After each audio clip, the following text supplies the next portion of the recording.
കാറ്റിൽ പറത്തിക്കൊണ്ട ഇന്ത്യ രാജ്യത്തുടനീളം കള്ളവോട്ടുകൾ ചേർത്തുകൊണ്ട് ഫാസിസ്റ്റ് ഈ രാജ്യത്ത് അധികാരത്തിൽ വന്നുകൊണ്ടിരിക്കുകയാണ്. ഇക്കഴിഞ്ഞ ഇലക്ഷനിൽ മഹാരാഷ്ട്രയിലും അതുപോലെ തന്നെ ഹരിയാനയിലും ശക്തമായിട്ടുള്ള BJP വിരുദ്ധ തരംഗം നിലനിൽക്കുന്നിടത്ത് പോലും BJPക്ക് ശക്തമായ വോട്ടുകൾ വന്നു വീണു. പിന്നീടാണ് അതിന്റെ സാഹചര്യം മനസ്സിലായത്. ഒരു മണ്ഡലത്തിൽ പോലും 1 ലക്ഷത്തിൽ പരം കള്ളവോട്ടുകൾ ചേർക്കുന്നു.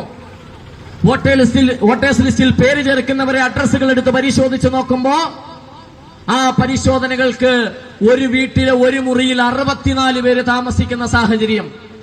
വാപ്പയുടെ പേരിന്റെ സ്ഥാനത്ത് ABCD EFG HIJK LMN OPQR അങ്ങനെ തുടങ്ങുന്നു. ഇംഗ്ലീഷ് ആൽഫബറ്റുകൾ മുഴുവൻ വാപ്പാടെ സ്ഥാനത്ത് എഴുതിയിടുന്നു. അത് RSSകാരനാവാനാ സാധ്യത. കാരണം തന്ത ഏതെന്നറിയാത്ത ഏതൊരു വിഭാഗം RSSകാരാ. നമ്മളുടെയൊക്കെ വാപ്പ ആരാന്ന് ചോദിച്ചാൽ നമ്മൾ പറയും എന്റെ വാപ്പ അബ്ദുൽ മജീദ്.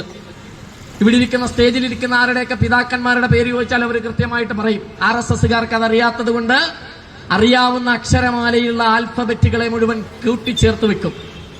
അതാണ് ഉത്തരേന്ത്യയിൽ കണ്ടുകൊണ്ടിരിക്കുന്നത്. വാപ്പാടെ പേര് GKLM. കൊള്ളാം, നല്ല പേരാ.